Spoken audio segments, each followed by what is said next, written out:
Welcome everyone to another Politics in the Pub. It's 6:15 and we said we kick off at 6:15, so hopefully everybody's ready to get going.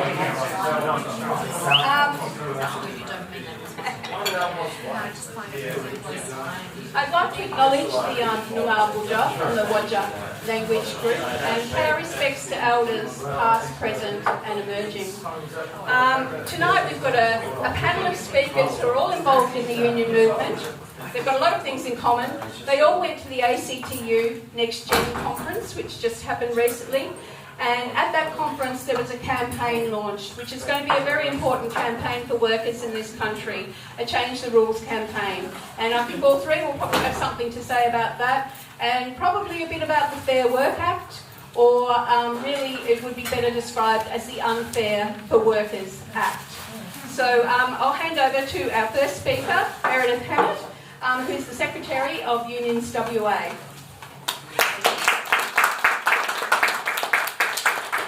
Thanks very much. Might sit down. Is that? That's fine. Yeah, sit down. You've set a high standard for us. So, can I also acknowledge the traditional owners of the land where we meet this evening and pay my respects to their elders, past, present, and emerging. Thanks very much for the opportunity to come along tonight and be a part of this Politics in the Pub discussion about what will be, I think, a really important campaign for the union movement and for working people in this country as we go forward. So what I wanted to do tonight was really talk a bit about what the Change the Rules campaign is, why it's important, and the issues that really underpin it, and why I think that it is that working people around the country are mobilising and wanting to see change. So for me, I think this is really all about the fight that we face, this generation of workers, to hang on to the things that we have won over the last 100 years, to hang on to those conditions, to hang on to the pay, and to make sure that we fight for a future that is fair for the workers that come after us. And I think we really are in an important part of the moment of history at the moment. Our industrial relations system, and I see there's this great booklet on your tables, but our industrial relations system was really forged quite uniquely about 100 years ago. And what that set out to do was to strike a balance between what businesses need, productive workforces, but also to strike the balance with what working people and their families needed, which was to make sure that they had access to fair pay and conditions, the ability to be able to get a living wage.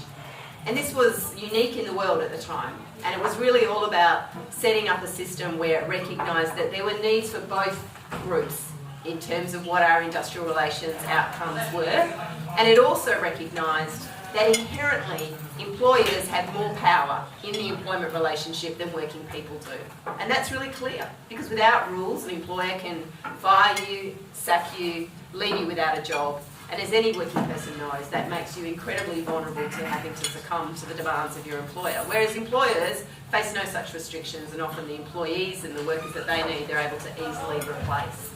And so at the heart of our industrial system is a recognition that you need to restrict the power of employers, you need to balance that power out, and you need to deliver outcomes for employers, but you need to deliver outcomes for employees and their families as well. Now that has served us well in this country for over 100 years.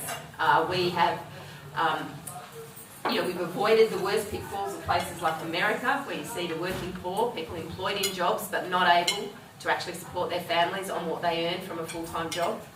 And we've had at the heart, I think, of much of what we do, a concept of a living wage, and the idea that people can go to work in a job that will allow them to earn enough to then basically lead a good life. Buy a home, have a family, put food on the table, raise their kids, which I think is at the heart of what every Australian worker yearns for. That's a good life, I think, for many people. But we are now in a situation where I think those things are incredibly at risk. And many of you in this room will know that as well. Inequality is at a 70-year high in this country. It is growing. We know that our jobs have been casualised, they've been outsourced, they've been offshored, they've been made temporary, contract, but permanent jobs, which was a feature again for over 100 years of our OIR system, are now about 40% of the workforce are on some form of insecure employment. Shame, exactly. Wage growth is flatlining. And we're not the only ones worried about that, of course. The Reserve Bank Governor also, and many others, think that's a problem. But wage growth, which is, has been steady over a long period of time, is now at historic lows. It's at the lowest level since records have been kept. And as I say, that's got consequences not just for those families, those workers and their families who are trying to keep up with the cost of living. It's got consequences for our economy as well. And what we're seeing now is that it's not been enough for employers to try and stop wages growth. They're actually now wanting to reduce wages. And that's why we've seen in WA in particular, but right around Australia, we've seen it at Griffin Coal, we've seen it at Murdoch University, employers cancelling collective agreements and effectively cutting the wages of their employees by up to 40%. So these are significant amounts of reductions that people are experiencing. And so while this is going on, of course, the rich are getting richer. Inequality is growing. And what we know, of course, is that in WA, despite years of a mining boom, the majority of people in this state would not reflect that they are materially better off at the end of that. And in fact, for many people, it simply means their property prices went up, they're paying bigger mortgages, the roads got congested, but no one would look around them and say that the wealth generated by that once-in-a-lifetime boom has been shared equally amongst the many people at this stage. We know trickle-down economics doesn't work. I think for the last 30 years, that's been the article of faith, certainly from Conservative governments, but also others, that if we make tax cuts for the rich, if we make it easier for business, that wealth will trickle down to everyone and we'll all get richer as a consequence. Well, there are not many people who believe that anymore because there's really no evidence that that's been happening. But what we do know is it's getting harder and harder for working people. And like you, I talk to lots of working people every day. It is tough and getting harder, and many people are deeply concerned about what the future looks like for their kids. And I reflect sometimes that when I was entering the workforce, my parents would have properly assumed that the job that I would go to, the working life I would have, would mean that I'd have a better standard of living than they had had. That they had passed on to me a better set of pay and conditions. Now, most people in the workforce today, that's not what they necessarily believe will happen for their kids. I think people are very concerned that their children will struggle to get permanent jobs, they'll struggle to get well-paid jobs, that housing is unaffordable, and that they won't have the same standard of living as what they've enjoyed. And that is a disgrace. Absolutely. So it's not that long ago, people, enterprise bargaining, when that first started, and it's not that long ago, people thought that negotiating in enterprise agreements would deliver a fair pay outcome. That was a way to get a decent pay income, and that basically, agreement after agreement, your wages would go up to keep pace with inflation. That's what people kind of thought it was about, and that's the basis they went into it on. And it's not that long ago that people had sat down to bargain with their employer, and they would have assumed that the conditions they'd negotiated and won would still be there, and they would be negotiating for improvements in their pay and conditions. And actually, it's not that long ago that we probably thought we'd sit down and bargain with the boss, and we'll be talking about workplace productivity and sharing the benefits of making the workplace generally more productive. That was at the heart of enterprise bargaining, and some of us in this room have been around too long. Remember when that was, that was really the promise we were sold, shall I say. There are not many people who believe that anymore because it's simply not the experience. For people who are involved in bargaining, it is not about making the workplace more productive and sharing those benefits. Employers often come to the table and they just simply want to cut people's pay, cut conditions, claw back whatever they can. For people in the federal public service, 3 years in some cases, 4 years, they've been trying to secure collective agreements up against an employer that's offered, a package that effectively sees their working conditions go backwards. So taking away conditions, offering pay rises less than inflation, and expecting people to sign up to that. It's outrageous.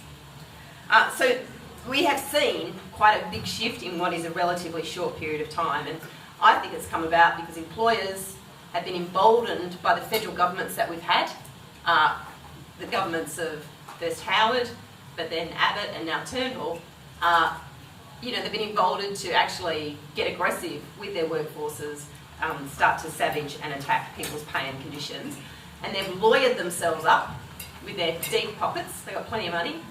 So they've gone and got their lawyers and they've pushed the envelope on some of the laws. And that's why now we're seeing so many collective agreements get cancelled, and with every one, of course, it becomes easier and easier for the next employer to have a go.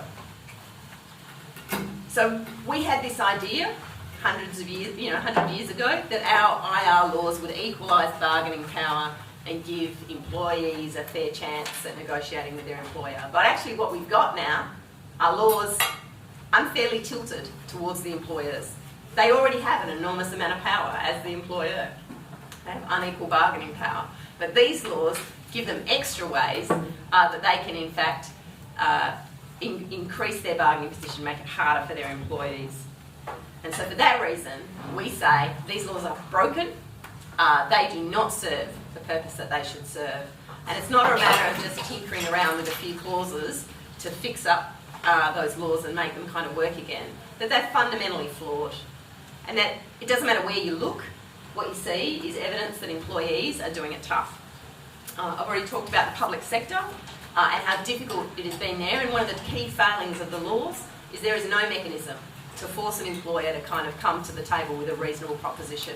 The only thing employers can do is take industrial action, and in many cases in the public sector, they simply weren't able to, in fact, notoriously at border security, they weren't able to do that because that breached, the kind of, that they held up the sort of fear of terrorism, and the whole thing got closed down.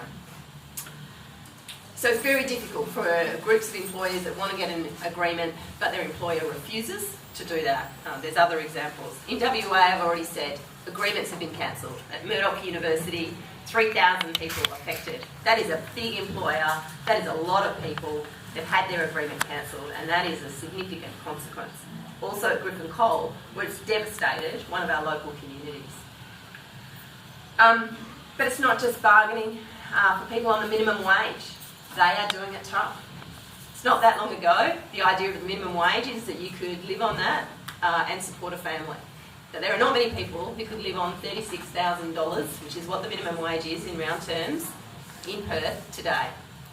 It's barely enough to support one person, and every year the minimum wage gets increased, but it gets generally increased by much less than the real costs of living that those people are facing. So we all know it. Power, transport, rent, all of that's going up astronomically. It's not going up by CPI. But the minimum wage just simply hasn't kept up. So they are doing it. Those people are doing it tough, and the system shows no sign of addressing the fundamental problem there. Minimum wages are just going down relative to average wages over a long period of time, and making it very difficult for people. In hospitality and retail, they've had their penalty rates cut. Once kind of unbelievable that we could have an industrial commission that would actually make laws that would reduce people's take-home pay in such an offhand way. But that's what's happened. The commission has a view that Sunday rates will just cut those. 700,000 people affected by that decision. And of course that's not the end of it. So the employers are all lining up now for other industries to have a go at cutting rates for other groups of workers as well. So we always understood that in the union movement, that taking it off retail and hospitality workers was just a thin end of the wedge. But now, of course, we're seeing that play out. And we're seeing increasingly just blatant wage theft. So if it's not bad enough that the employers have got laws that favour them and allow them to take advantage of working people, we see over and over again too many examples where employers just simply are flat out exploiting their workforce. So at 7-Eleven, quite systematic, deliberately targeting the most vulnerable workers in the system, many of them young people on visas, because they knew they're the sort of people that won't complain about the fact they're getting ripped off, and if they do, we'll just deport them. We've seen lots of cases. It's not just 7-Eleven. We've seen it in Caltex. We've seen it in WA Enhanced Cafe. Just today in the paper, a chef owed $40,000. So these are frequent stories, and what they demonstrate is that there are employers that are not even trying to do the right thing, and in fact they're building their business model around the idea you can rip off your staff, which was exactly at the heart of 7-Eleven. Because if they had to actually pay their staff their proper award rates, 7-Eleven would never be able to operate on the business model they've got. And that is a disgrace. It's a big multinational company built on systematic exploitation of working people. Shame. So you look around the system, it's difficult to enforce our rights in those sort of cases where people are being blatantly ripped off. It's time consuming, it's expensive. We've got the ABCC. So for some workers, not only do we say we're going to tilt the laws in the favour of the bosses, but for some industries, we're going to criminalise union activity as well. We're going to make it criminal for you to behave collectively, and we're going to take away some of your fundamental rights in doing that as well. It's an absolute disgrace. And just this week, the federal government is trying to extend those kind of laws across all industries as a way of really crippling the union movement. So there's lots of problems. And so for us, this is a campaign. When we say change the rules, we mean it. We've got to change the rules. It's not that we can just change a few clauses and maybe fix up bargaining. It really is, I think, a systematic failing of our laws to be able to deliver on the promise that we had, that they were laws that would allow working people to get a fair go from their employers and be able to get a fair pay outcome and be able to build a good life around a job. And at the heart of the success of, I think, the Australian economy and Australian society is that deal. That people in this country could get a job, they would be paid well enough to be able to build a life, and that then allowed them to build communities and families and all the rest of it. It's been one of the great successes, I think, of this country, but it's fundamentally under threat right now. Now, I don't have to tell people in this room that it's not necessarily going to be easy to change the rules. There are a lot of powerful interests that like the industrial relations system the way it is, thanks very much, and they will argue, and they already are starting to show signs, that they want to argue vigorously to actually strip more rights from working people. Just last weekend, the Liberal Party conference in this state, as well as dealing with succession, wanted to abolish the minimum wage. Okay? What? They seriously debated that resolution because, on 36,000 a year, clearly, we could take that away. So we should not kid ourselves about, our opponents and the fact that they will have their own list of things that they want to change.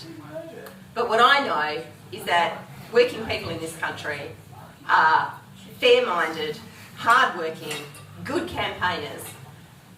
And I know that working people, when they know it's fundamentally unfair, they say, that's not good enough, and I'm not going to cop that. And I hear it more and more. People are fed up, and they really are keen to see change. So change in our laws that will address the growing inequality in this country. Because if we don't do it at the moment in history that we have, it will get worse, and we will leave for our children and the workers that come after us a much more unequal society, but much more difficult employment as well. So we'll be, the campaign is already kind of underway in various forms, but we'll be launching it. We'll be having a delegates meeting on the 21st of September. So one of the key things is to talk to people about what's going on and talk to them about how they can get involved. Because lots of people are feeling different parts of the problem. And I think a lot of the time people think, oh, it's just me. It's just this industry that's having a hard time. But the reality is it's not. We share it in common. And I think it's really important that as a movement, people come together and understand that we have these things in common. And the CFMEU might have problems with the ABCC.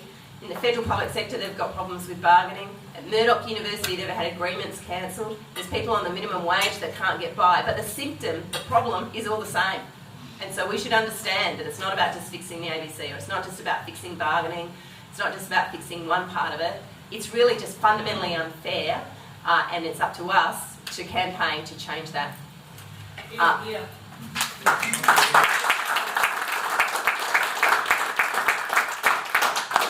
I just want to finish on this one point because, well, there's 2 points really. So one is the union movement in this country is still people want to say, union movement, no one's in the union anymore.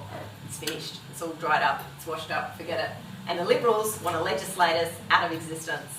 But what I know is that the union movement in this country is incredibly powerful, incredibly influential, and when we campaign, we really have an impact.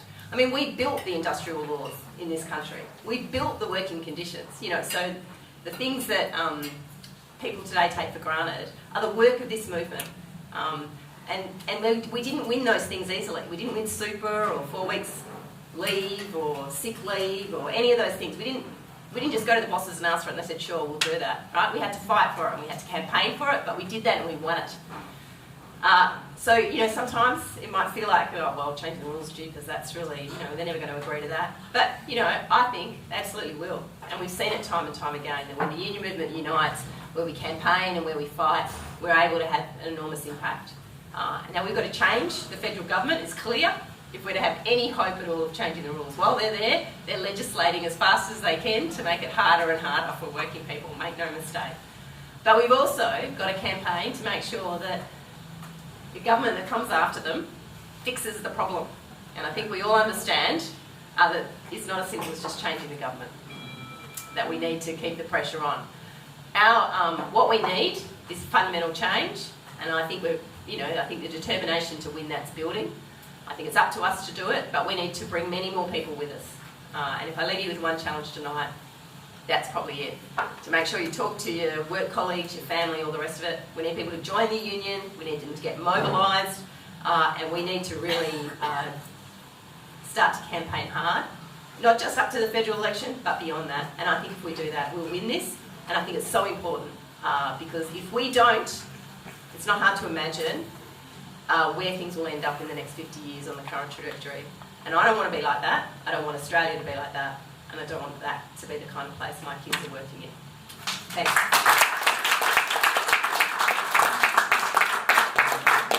I think Meredith made a really important point there at the end, that really the gains of workers in this country have come because of the union movement. It has never come out of a conciliation, arbitration system. Really our interests and the interests of employers are different, and I think that's a good place to start, is in recognising that. And then we see the importance of having a strong union movement, because it's the union movement that delivers the workers in this country. I'd like to now introduce our second speaker, Melanie Booth. Melanie is an organiser with the CPSU-PSU and has been up to her armpits in bargaining for the last 3 or 4 years. As Meredith said, the public sector have been having a very hard time.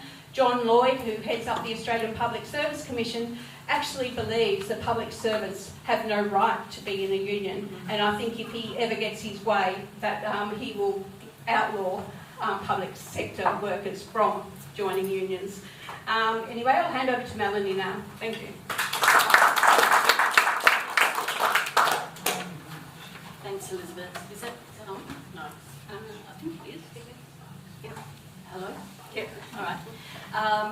It's always hard being a second speaker because Meredith's covered such a lot of the overall themes of change the rules. I do have a slightly different tack, so I hope you'll bear with me if there's a little bit of overlap, so good luck. Firstly I'd like to say thanks to Elizabeth and Vinnie for inviting me here to speak tonight, and I'd also like to acknowledge that we meet on Noongar land, and I pay my respects to the elders past, present and emerging. As Elizabeth said, I'm an organiser with the CPSU. I've been organising in the public sector, both state and federal, since 1984. Mostly federal. I started in a joint union industrial democracy project in the then State Energy Commission, and it's been downhill from there ever since. Industrial democracy, do you remember that? The Swedish model, for those of you sort of older than about 40. So that involved looking at various models of industrial organisation, countries around the world, Germany, Sweden, Finland, America. And there were some really great breakthroughs in trying to get unions to speak to each other and about democratising the workplace. Then PICO rules then happened, and we've been literally trying to keep what we've had ever since. So, and those of sort of my age-ish will remember the ramping up of the neoliberal ideology in the form of privatisation of pretty much everything public, casualisation of work, the idea that the market rules. Reagan, Thatcher, Bush, Blair, Stephen Harper, Howard, Keating, Rudd, Gillard, Abbott and now Turnbull all pretty much drank that Kool-Aid. And I can tell you on behalf of Elizabeth, Vinnie, me, Meredith and many others around, we did oppose them. We did oppose them. Unionists, activists, academics and a lot of others could see where it would lead and could also forecast that what would happen if you privatise health, education, power. And so it has come to pass. 30 years later and here we are, very few levers to pull for elected governments. Unprecedented wealth concentration across the English-speaking world. Interestingly, I see Jay Weatherall's government in South Australia now trying to re-regulate the power industry due to public pressure over the failures of a privatised system. It's not a green system, it's a privatised system that has led to massive failures. And so to the actual reason I've been asked to speak tonight, and that was, I was very privileged to attend the Next Gen conference as an organiser, 1,100 union workers and delegates, which was a massive organising challenge in itself, and it was really stimulating, and we got to workshop some of the real and very practical aspects of changing the rules. So I'll just go through some of the speakers, not all of them because I don't want to bore you to death, but the ones that stood out for me: Richard Dennis, Chief Economist at the Australia Institute, Hassan Youssef, Canadian Labor Congress, Dawn Modkins from the Black Lives Matter organiser, Dan Schladman from Walmart Respect Campaign, Paddy Crumlin, many of you know, International Transport Federation now, ex-MUA, Kim Keller, Teamsters Union, academic Hari Hahn, and of course Sally McManus, Saint Sally. She's doing such a great job. So, not every part, but climate change. So, one of the other lessons, number 4, basically devolve power in your organisation. Hari Hahn, academic from University of California, she was brutal and forensic. She's been measuring activism in 2 major activist organisations, People for the Environment and the National Association of Doctors. So for 2 years she measured organisations comparing those with strong records on activism and those with weaker records. And she ran field experiments with them, measuring everything, evaluating sustained activism and their tools and techniques. So her results are worth reading if you're in sort of what we do, which is we're trying to get people to do stuff all the time, right? And you probably, many of you are in that boat too. So her strongest messages are that organising has to be deepened and it involves devolving power to those who are the activists. If you look at activists from the actual decision-making processes, and I work for a union, you know, we have to take this on board. We try to do this where possible. It's not easy. So if you lock them out, they won't be activists for long. Most major political parties worldwide have learnt this lesson and they're finding it hard to let power go. And it gets them in the end. They are losing numbers. Major parties are losing their supporters.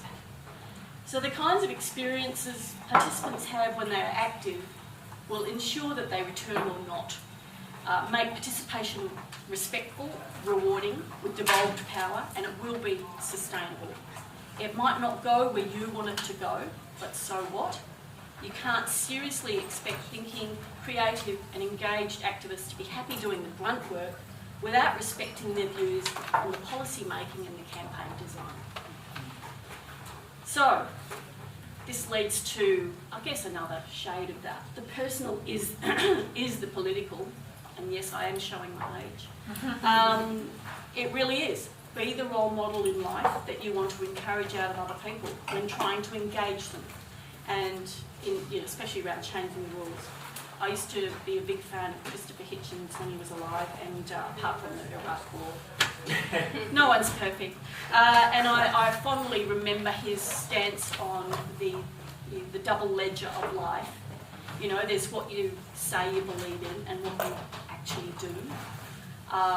The smaller the difference between the two will be the key to a more coherent life. And it's why politicians who keep multiple houses and tax minimising trust accounts but profess to be left-wing have a credibility gap. It makes you question their belief system and actual commitment to changing the rules that they're taking advantage of. And you'd be right to question it. You know, walk the walk, talk the talk. So finally, the logical conclusion of the Next Gen conference was the Change the Rules campaign. Of course, over 2.5 days we had the chance to workshop what type of organising is effective, what's needed to change the rules, and I've mentioned some of them already, and Meredith did too. So in the CPSU we have endured a bruising round of enterprise bargaining to try and deal with this. Basically the Abbott Turnbull government on the other side was our employer, so you can imagine. We got in many areas less than 1% for trade-offs, 1% per year for trade-offs, so effectively a cut. We still have one major one to go. And all of this is allowable. In fact, I contend it is the intent of the Fair Work Act. So as soon as you have to call something fair, the Fair Work Act, you know you're in trouble, right? Our members gradually realised how restrictive rules were around bargaining, and as we attempted to bargain with them, we had many, many meetings slowly explaining what is and is not possible. And as the penny dropped over about a 6 to 8 month period, the questions were inevitable and legitimate. How did we let it get to this? How indeed? So, the conference was about the starting point for the many industrial advocates that were around. That was around changing the Fair Work Act itself to enable actual bargaining between employees and employers, and with everything that's been said before. I won't go over too much of that. The ability to strike down enterprise agreements would have to be right at the top. And my commiserations to Murdoch University staff. Interestingly though, these wonderful free marketeers who quickly grab those commissioner positions, of course, public funded. These government free marketeers and deregulators are really quick to shut down and stifle market power when it's organised by organised labour. And I think we saw that during the WA mining boom. So you try and actually take advantage of your market power and see how fast you are regulated. And boy, it was. And the Australian labour market is the most stringently regulated and controlled market in the OECD. So the rules around taking industrial action are punitive, and the Turnbull government wants to make them even more so. So I won't go into too much. And yet we have far fewer union members as a percentage of the Australian population than the percentage who have bank accounts. But I can't see the re-regulation of the banking industry happening anytime soon, despite outrageous breaking of law. So after listening to our North American comrades, it was really clear just how the cards were stacked against us. And I might disagree with Meredith at this point about some of the issues, and we still have to have these arguments within the union movement. But we have the obligation to give away the services that we sell to membership. The free rider problem, they called it in Canada. So it's an unsustainable business model that no other industry would cop. So it's a major contributor to our decline, and we have to come up with a way of charging for the services that non-members enjoy for free at the moment. To not do that will mean a terminal decline for the union movement. And these are part of the campaign that we'll hear about for the next 5 to 10 years. So it's more than the Fair Work Act, it's the tax system and the social security system. They all have a role in controlling labour. And you may have noticed the recent robo-debt debacle in Centrelink, a move by the government to pull back social security payments, sometimes over 9 to 10 years, those payments. Not even the tax department gets you to keep records for that long. So the overt message was to everyone in Australia, don't you dare sign on for any payments ever, because we are going to claw them back somehow. And this is a major deterrent to people to even claim food money. So that's what we've got on our plate with this government. So, and what it does, of course, is it means your Uber drivers will drive around for $5 an hour rather than have to sign on. So they will accept anything, any illegal payment, rather than sign on and go through the humiliation of a Centrelink application. So first up, Fair Work Act's got to be changed very soon for workers to have a chance of retaining a livable wage in the future. And that's going to take a lot of activity by a lot of people. Good news is it's started already, St Sally I referred to, and we need a groundswell of support to make it happen. Because groundswells don't just organically happen. People do a lot of work, most of it unseen, before there is a visible or measurable change. There's nothing inevitable about any of this. But there are growing cracks in the economic orthodoxy. The Reserve Bank Governor, of course, calling for wages growth on behalf of the health of the economy. Just ask, right? I mean, that just shows you how dislocated he is from the actual system of wages bargaining. And the Australian Consumer and Competition Commission head, Rod Sims, I nearly fell off my chair, stating that the extensive privatisation of ports, energy production and vocational education had created unregulated monopolies that was damaging the economy. The Consumer and Competition Commission, the penny's dropping with these people. This is a major concession. So all these things are interlinked, of course, and success in one will help to flow into another. And I guess my question to you at the end is, what will your role be in this? The good news is that it has started and support's growing very quickly. The question for you is, will you help move it along or will you be a bystander? Thank you for your time.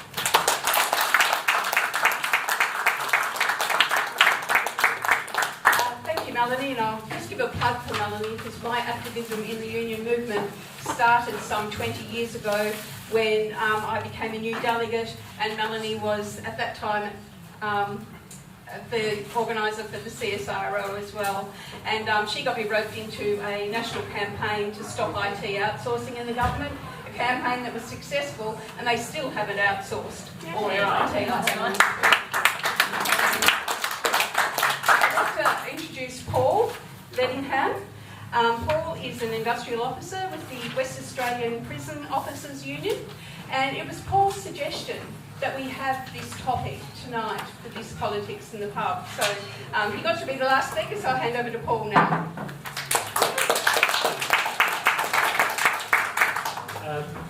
Pretty sure it was Vinnie's suggestion, but we arrived at it after the last one. The last politics in the pub was my first that I came along to, and I think I only made one comment, but it must have impressed Vinnie enough to get me up here. And I think it was about Next Gen, which probably led to the topic for tonight. Look, I will be a point of difference from the other speakers, thanks Meredith and Melanie. I think I'll focus on a case study that I've been dealing with over the last 12 months in Perth about some of the employer tactics in terms of exploiting the loopholes in what is the broken legislation, the Fair Work Act. Firstly, a bit about myself. I'm in the privileged position of being a union official at a union where we don't have to worry about density. We don't have to have recruitment conversations. It's great. The WA Prison Officers Union has density in excess of 95%. Wow. We cover pretty much every prison officer in the state, and it's a single industry union, so we know what we're dealing with. Our job has become slightly more complex in the last few years under the previous state Liberal government and their Minister Joe Francis. I hope he's enjoying unemployment. They had a fascination with privatising prison services, which I'm sure most people in this room would find an odious thing. Prison shouldn't be run for profit. They're one of the services that should always remain in public hands.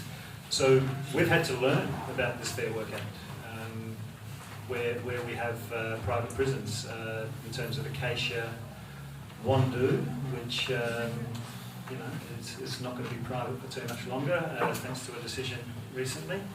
And more recently, the Melaleuca Remand and Reintegration Facility in Canning Vale. I think Melaleuca was Joe Francis's parting gift to the WA Prison Officers Union. A disaster. Well, it has been from day one.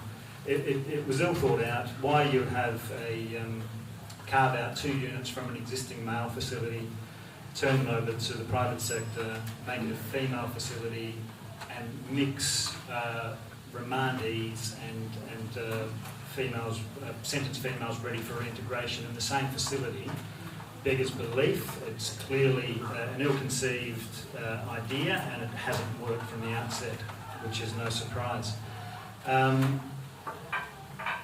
The union was actually invited to partake in what was termed a public sector bid when Melaleuca was dreamed up by Joe Francis. And we took that seriously. Like, we really believe that prisons should be kept in the public sector. And we invested resources, we pared back a staffing model to be competitive with the likes of Serco and G4S. And we were told that if the public sector bid came within 25% of the private sector bids, that it would stay in public hands. But that was bullshit. Sodexo won the contract. Soon after they won the contract in July, we wrote to them. We said, okay, we were a bit cheesed off that they'd won the contract, but we wrote to them and said, okay, it's about time we sat down and started talking about a Greenfields Agreement. For those that don't know, under the Fair Work Act, the Greenfields Agreement is an agreement that's negotiated purely between the union and the employer on a site where there is no employees, so a brand new site. You generally end up with a product that's slightly better than the award, but not as good as an enterprise agreement where you have members at the table and threatening action. Our letters to Sodexo went unanswered. They went unanswered for a couple of months. We later found out that they were going unanswered because Sodexo had hired 8 people. One of them had previous prisons experience, 7 were female. Most of them were quite young. They'd hired these 8 people, they'd shut them in a room in their Balcatta offices and gave them busy work. Not prison officer training, just busy work. And at the same time, they were cobbling together an enterprise agreement all of their own. Sodexo wrote to us, or responded to our letters, in September of last year, so about this time last year, saying, oh, we're ready to meet now, but no point talking about a Greenfields Agreement. We've just sent off our own agreement that we've negotiated with our employees to the Fair Work Commission, and we're expecting it to be approved. Now, that agreement wasn't just for Melaleuca. That agreement was for the next 4 years for any contract that Sodexo won in the corrections field for all of Australia.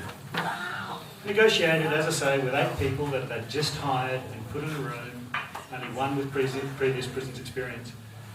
It wouldn't surprise you to know that that agreement contained no terms that were better than the award. No terms that were better than the award.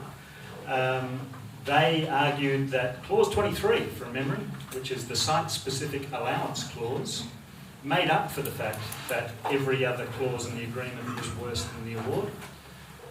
That site-specific allowance clause, from memory, was a discretionary allowance, payable or not payable to an individual or everyone, at the pure discretion of the employer, that can be removed, increased, decreased at the discretion of the employer. So that clause in Sodexo's mind made that agreement better than the award. Look, we were a bit cheesed off to find this, but they did want to meet with us, so we met with them. I sat down at a table with their new superintendent, their new head of HR, and I think the new deputy super, and they all said to me, "Oh, we love the unions. The unions play an important role in the workplace, and we want to have a good relationship with the union." I said, well, you haven't started it well, have you? That's not how you start a good relationship. We requested a chance to be heard in relation to the approval of this odious agreement, because believe it or not, under the flawed Fair Work Act, unions in our situation where we're going to cover the workforce, they fall under our coverage. We are the Prison Officers Union, it is a prison, it will be employing prison officers, that was not in doubt, but unions don't get an automatic right to be heard in these matters. In fact, the Fair Work Act is a little bit iffy on this. So we wrote to them requesting to be heard. Thankfully, the Fair Work Commission's ineptitude helped us in our bid to be heard, because they responded and said, we have received your request. And then a week later they wrote to me and said, we've approved the agreement. So, you know, we can't hear you can't be heard now because we're a bit of an oversight. Sorry, oops, our bad. We've gone ahead and approved that agreement, which actually gave us grounds for appeal, because there was an admin error that they caused, which meant, well, if it was arguable whether we could be heard previously, we now have grounds for appeal because they stuffed up. So we fought the agreement at Fair Work. United Voice on the other side of the country, because it was a national agreement, also got wind of this odious agreement, even though Sodexo doesn't have a presence anywhere else in the country at the moment in terms of prisons, because they're a catering company, a French catering company, so clearly the best choice to run a prison in Perth. So we teamed up with UV, we enlisted the aid of Slater and Gordon locally, and we mounted an argument as to why this agreement should not have been approved. Our argument that, you know, it was negotiated with 8 people who weren't prison officers in a room in Balcatta for the whole country wasn't good enough. That's actually not an argument that Fair Work was willing to recognise. The only argument we had left was this agreement is not as good as the award. We fought that argument for a long time. Sodexo lawyered up. I'm pretty sure they had lawyers help draft the agreement in the first place. This is a business model for these companies, as we learnt at NextGen.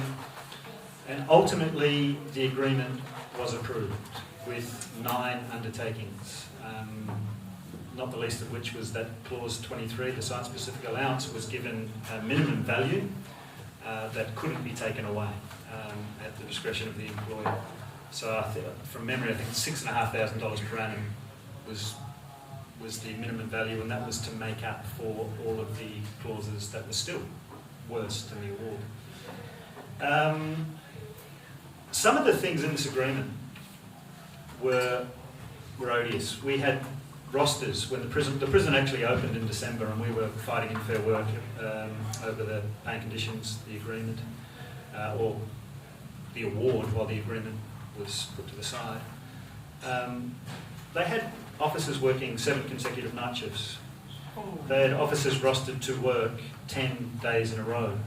They had officers coming in, sometimes for quite some distances, we all know how big Perth is, for shifts of 4 to 5 hours in length, which sort of screws your day up if you're trying to live a life and you've got to go to work for 4 hours to, you know, as part of your 10 days in a row. There's this absurd situation because they're basically being paid the award rate plus the site allowance. The site allowance is only payable on your rostered shifts. It's not payable when you agree to do overtime, and there's always overtime available at Sodexo because they haven't got enough staff, which is the private sector model to run prisons. So when you do an overtime shift, you revert back to the award rate plus the applicable penalties. And when the award rate is half of what you're normally getting paid, you need to work on a Sunday to get double time to get paid what you'd normally get paid on your rostered shift. If you can sort of wrap your head around that, you get paid effectively less on your overtime shifts than you do on your normal shifts. And we all know overtime is an incentive provided by the employer for an employee to put in a few extra hours. What's the incentive to do overtime when you're going to get paid less than you would on your normal shifts? But this is the absurdity of the business model that Sodexo has adopted that is allowed under the current Fair Work Act. Passes the boot. Yeah, it's better than the award. The award's shit, let's be honest. For most industries, the award is shit. It's supposed to be a safety net. The safety net's sitting on concrete. If you fall to the safety net, you get hurt. Some of the other things that Sodexo have done, and bear in mind they haven't been running this rock show for a year, coming up to December. They've exploited other loopholes in the Broken Fair Work Act. They've dismissed people for no reason. One of my favourites was the bald man who didn't wear a hairnet in the kitchen. Was dismissed without warning, walked off site. These were union members, and this was abhorrent. We've had, since December, I think a dozen or so people walked off site with no notice. But they're allowed to do it under the Fair Work Act, because unless you've been employed for 6 months, you don't have a right to apply for unfair dismissal, no matter how unfair that dismissal was. It's their business model.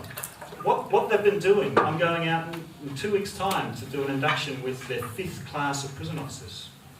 Less than 12 months they've been running this prison. Their 5th class, each class is about 20 odd prison officers. They had 2 classes at the start. Their total complement of prison officers is around 75. So they're on to their 5th. Every time a new class is coming on board, they don't want to run with 76 officers. They only want to pay for 75. I am convinced they've got a list of the 75 officers in order of who they like and who they don't like at the bottom. Usually the union activists are at the bottom. Because every time a class is coming on, disciplinaries appear. People get walked off site if they've been there for less than 6 months. So each new class is regeneration. Let's get rid of the deadwood. Luckily, they have slipped up a couple of times. They tried to get rid of a very experienced officer, union member, who had been there for 6 months, thankfully. But he was a union member and we represented him through a disciplinary process. It was very clear that they wanted to dismiss him. I made it very clear that they were going to have problems if they did, and he's kept his job. I've got another one currently that lost her job for lateness, inappropriate uniform and not following instructions. No detail was provided on any of those allegations. No process was held. She was invited to a meeting to discuss lateness, inappropriate uniform and not following instructions. When she arrived at the meeting, there was an envelope on the table. Open and read the envelope. Open the envelope and read what's in it. You're being terminated effective immediately for lateness, inappropriate uniform, not following instructions. We will win that unfair dismissal case. She's been there for 6 months. I've got no doubt. Fair Work is shit, but it's not that shit. She will be offered a job back. She doesn't want it. We're hoping that we get some compensation for it. But this is the business model that multinationals like Sodexo, like Chevron, like Serco are using and empowered to use, and their lawyers are telling them how to use. This is why we need to change the rules. The rules are shit. It's not enough to be right anymore. It's not enough to go, that's not fair. Doesn't matter. Doesn't matter with the current Fair Work Act. Which is why we sort of landed on change the rules for tonight's subject. Because on the back of wage theft, which we spoke about when we were last in this room, that too is a business model. This is not companies forgetting to pay penalty rates and wage, the award rate or the agreed rate or superannuation in a lot of cases. This is a business model. This is a business model for Sodexo. Their business model was keep the union out and we'll be able to exploit the workers. They clearly didn't do their research before they came to WA. We still have about 80% density in that prison. The delegate has stood down. We don't have a delegate because he was being mercilessly targeted. 2 of my better activists and informants have retained their union membership, but I don't hear from them anymore. They've been promoted. They got promotions in exchange for speaking to Paul from the union. These are all the tactics that these companies are using and are allowed to use and are getting away with because of the broken Fair Work Act. So yes, I went to NextGen. I listened to the stories about why the rules are broken and need changing, and that's why I thought I'd share the story of Sodexo and our members with you guys tonight, because it was the stories that got me on board. It's it's one thing to come out with a great 3-word slogan, change the rules, but when you hear why those rules are broken and absolutely need changing, that's when you start thinking, yeah, what can I do? What can I do to help this movement? And I think I mentioned last time from the floor, it's not enough now to join your union or get active within your union or sort of make a stand in your workplace. You need to encourage your union to interact with the umbrella organisations such as Unions WA and ACTU, and get behind St Sally, because, you know, she is a fierce campaigner. She's a force to be reckoned with, a great speaker, and she's right. So I'll close up. Thanks for having me along, and thanks again, Vinny. Thanks, Meredith and Melanie, and yeah, I'll pass back.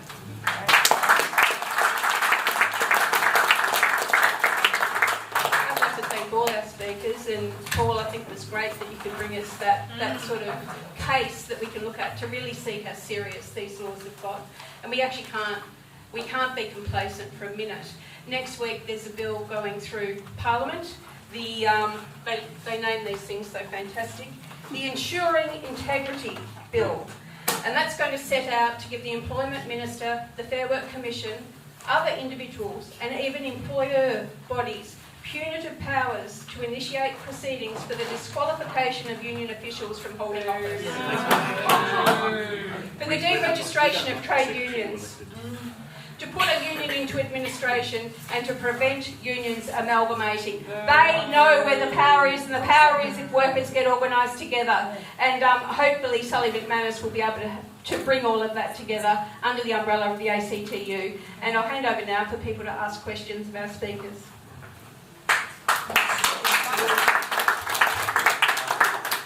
I thought